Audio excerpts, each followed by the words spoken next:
Mais uma semana de Champions League. Dois grandes jogos hoje, era difícil. Sinceramente, a minha maior dificuldade foi escolher qual dos jogos ver, sinceramente. Tínhamos um PSG contra um Bayern, que são, discutivelmente, na minha opinião, com o Arsenal, das duas melhores equipas da Europa, de momento, em termos de forma presente. O Bayern, 15 vitórias seguidas até ao jogo que teve hoje com o PSG. O Bayern acabou por sair por cima. Mas temos que falar do que era o grande jogo em termos de nomes, porque por mais que o PSG e o Bayern estejam em grande forma, o Liverpool e o Real Madrid são dois dos maiores clubes do mundo. Claro que o Bayern também está nessa conversa, mas o Real Madrid é o maior clube do mundo. Tem estado numa forma incrível, sinceramente. Sincera, aquele desaire com o Atlético Madrid, só vitórias, até hoje, quando perdem com o Liverpool 1-0 em Anfield, que é sempre um estádio difícil, mas antes deste jogo estávamos à espera, se calhar, de um favoritismo para o Real Madrid, devido às formas das duas equipas, mas não foi isso que aconteceu. De qualquer forma, é disso que vou falar hoje. Eu sou o Rafael, isto é o ROFC. Se tens gostado do conteúdo, não te esqueças de deixar um gostozinho e subscrever, está bem? Não custa nada, é de graça, e se não gostares do conteúdo, podes sempre tirar mais à frente. Portanto, vamos a isso.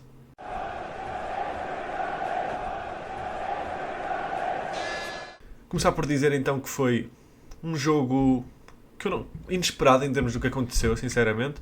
Eu não estava à espera que o Real Madrid fosse dominar.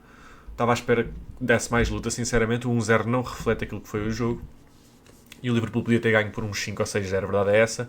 E quando falamos disso, temos que falar primeiro de um nome, que apesar da derrota foi o homem do jogo, na minha opinião, que é o melhor guarda-redes do mundo, de momento. Eu gosto sempre mais de ver o Alisson, mas o Courtois é indiscutível, é um monstro. Seja contra quem for, seja num grande jogo ou num jogo pequeno, mas principalmente nestes jogos assim mais importantes, nestes grandes jogos, o Courtois está lá sempre. É sempre um dos motivos pelo qual o Real Madrid ganhou algumas das últimas Champions que ganharam. Aquela performance contra o Liverpool há uns anos na final da Champions é absolutamente ridícula. É uma das melhores performances de guarda-redes de sempre. E o Courtois, com este tipo de performances, vai entrando na conversa para um dos melhores guarda-redes de sempre. A verdade é essa. Tem os títulos, seja de campeonatos, seja de Champions League. Tem as performances, que para mim é o mais importante de sempre, nos jogos grandes. E é uma autêntica besta o guarda-redes belga. Para mim ainda não entra no top 3. Para mim temos aquele Big Tree de Neuer, Buffon e Casillas, mas ele aproxima-se muito e provavelmente o primeiro nome que tiramos desta conversa é o Casillas, mas de qualquer forma no top 5 já está, na minha opinião. É um dos melhores guarda-redes de sempre, indiscutivelmente, e apesar da derrota, ele é um motivo para o Real Madrid não ter levado 5 ou 6 neste jogo, de um Liverpool que antes do jogo começar vinha de uma forma horrível, apesar da vitória contra o Aston Villa na Premier League, mas vinha de uma forma horrível. Nos últimos 7 jogos tinha perdido 5 antes deste jogo com o Real Madrid, e a verdade é que dominou este jogo completamente. Muito poucas chances do Real Madrid. Em geral, acho que a maior diferença que vimos neste Liverpool foi os laterais em geral, porque foi um problema que eu tenho que falar deles em geral, em termos das performances que eles têm e do impacto que o Trent tinha neste Liverpool, e obviamente o Robertson, que voltou a ganhar a titularidade depois dos desastres que tem sido o Kerkez.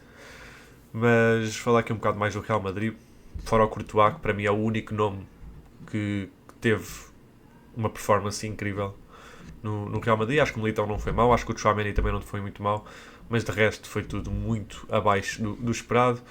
Obviamente os nomes principais que vamos falar nisso é sempre o Mbappé e o Vini, não é? O Mbappé, eu nem gosto de criticar muito, primeiro porque eu acho que ele está a jogar fora de posição, e é aí que vem a conversa depois. Mas o Vini é provavelmente o jogador mais inconsistente que temos, porque contra o Barcelona vimos o Prime Vini, o Vini do ano de Bola de Ouro, que não acabou por não ganhar a Bola de Ouro, mas que estava claramente na conversa. E hoje vimos um Vini fraco, um Vini que foi completamente dominado por um miúdo, que a verdade é que tem tido muitas dificuldades a jogar pelo Liverpool, que é o Conor Bradley. Mas o Vini foi contra um jogador que tem tido muitas dificuldades, seja contra quem for na Premier League, seja contra os extremos do Crystal Palace, seja contra os extremos do Brentford, e depois vem enfrentar um dos melhores extremos do mundo no papel e domina-o completamente em todas as áreas do jogo. A única coisa que eu se calhar tiraria ao Bradley mas ele faz sem querer, que é aquele lance com o Vini na área em que ele dá uma chapada no Vini, mas é claramente sem querer. Eu percebia se dessem penalti, percebo não terem dado o penalti, mas se houve alguém que dominou este 1-1 foi o Conor Bradley. O Vini perdeu todo tudo e ele procurou muito, aliás, demasiado, o ganhar esse duelo, porque quando ele começou por perder o duelo, começou cada vez a tentar mais, a tentar mais, a tentar mais, a tentar mais, até que houve uma altura que o Bradley já estava com tanta confiança no 1 para 1, já estava a rir para os adeptos, já estava tipo, ele não tem hipótese de passar por mim hoje. E o Vini parecia que queria mais e mais e mais e mais e mais, em vez de passar a bola ao Mbappé, em vez de passar a bola ao Jude. E em termos de linguagem corporal já se via que estes dois estavam a ficar um bocado frustrados com as decisões do Vini de ir sempre para um e nunca tentar aquelas tabelinhas, ou se calhar até jogar mais pelo meio atrás dos dois jogadores mais avançados, que eram o Mbappé e o Jude. Não que o Mbappé e o Jude tenham tido grandes jogos, porque não tiveram. Acho que o Jude teve momentos, acho que o Mbappé é sempre aquele jogador que quando vemos a bola no pé dele sabemos que pode sair alguma coisa perigosa, mas ambos tiveram um jogo fraco. E eu quando vou falar agora do Mbappé, que está sem dúvida na conversa para a bola de ouro, com o Kane e com o Haaland, para mim o Mbappé tem um grande problema neste Real Madrid. É que ele é obviamente um extremo esquerdo.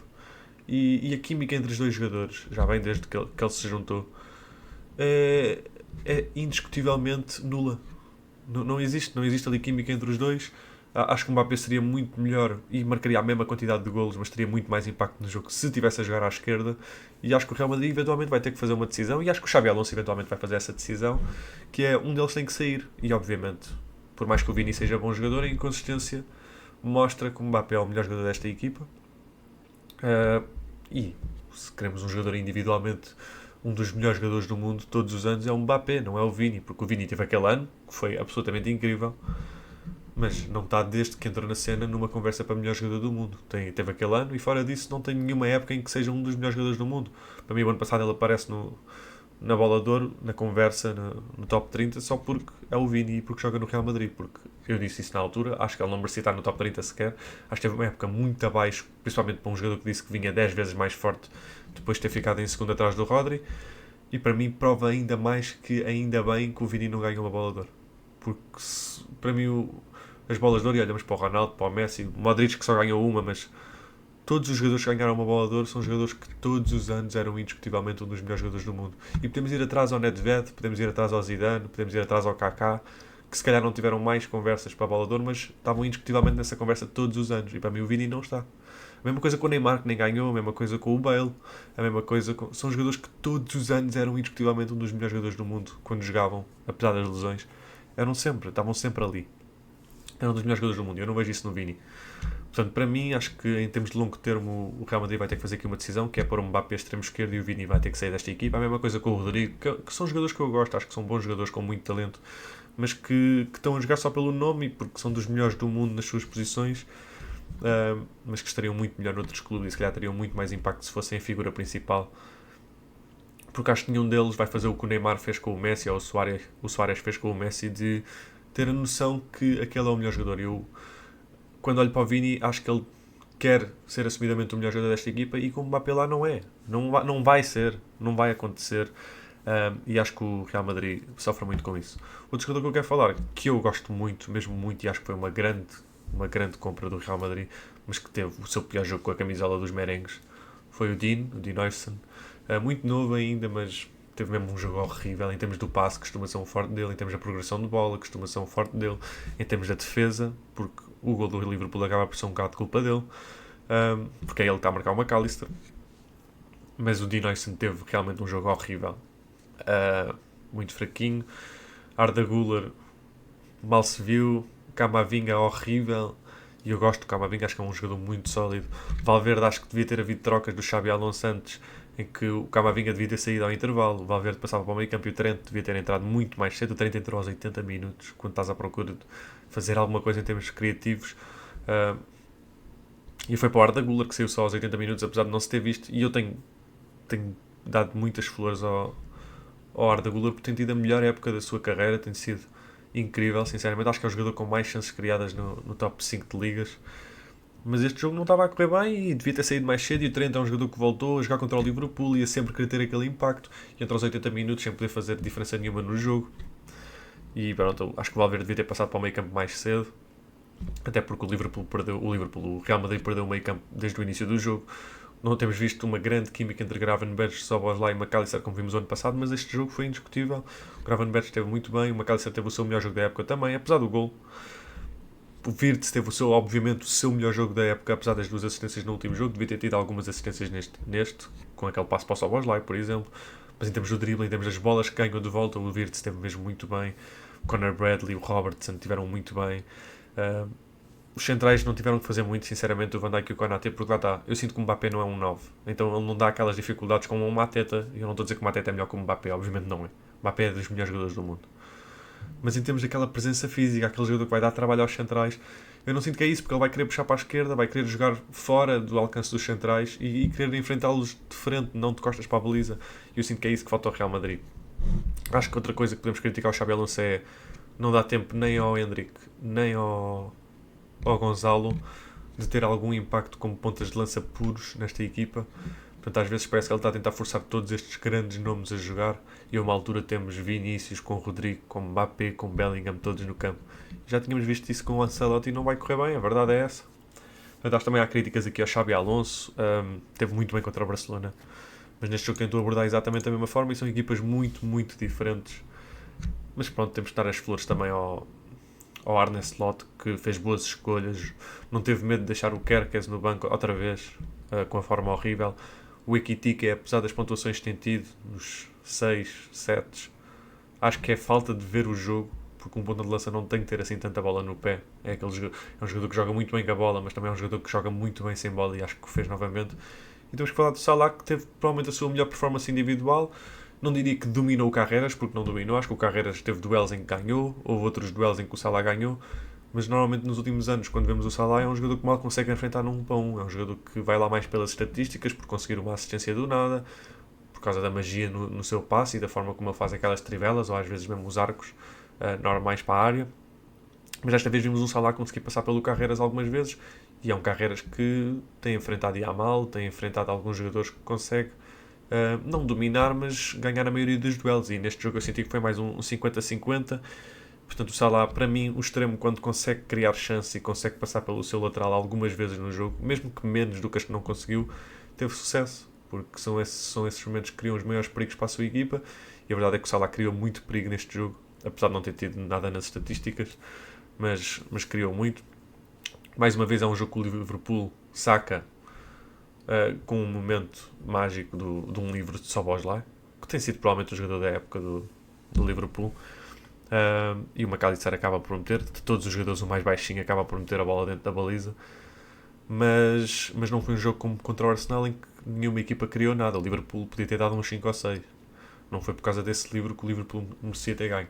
Mas pronto, foi o maior jogo do dia, um bocado de desilusão em termos de não ter tido mais golos, mas foi um grande jogo em geral. Acho que foi um jogo bom de ver, apesar do resultado.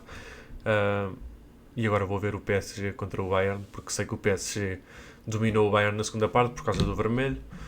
As melhorias ao Hakimi também, que é um dos melhores jogadores do mundo na sua posição, o melhor na sua posição. Não sabemos como é que vai ser em termos de AFCON, não sabemos se vai poder ir, se vai poder representar os Marrocos, mas são coisas que acontecem. Eu vi o lance do vermelho e acho que o Luís Dias não faz de propósito, mas sabemos que o Luís Dias já sempre tudo em campo e vamos ver. Mas o Bayern, 16 vitórias de seguida, é um clube assustador. E, depois desta derrota, os melhores clubes na Europa são quem? Bayern e Arsenal. E qual é o próximo jogo de Champions para estes dois clubes? Bayern e Arsenal, em Londres. Vai ser um jogo difícil, vai ser um jogo em que temos provavelmente o melhor ataque da Europa contra a melhor defesa da Europa. Mas vamos ver, porque o Bayern mostrou que tem uma grande defesa naquela segunda parte quando está a jogar com 10, o Pamecano.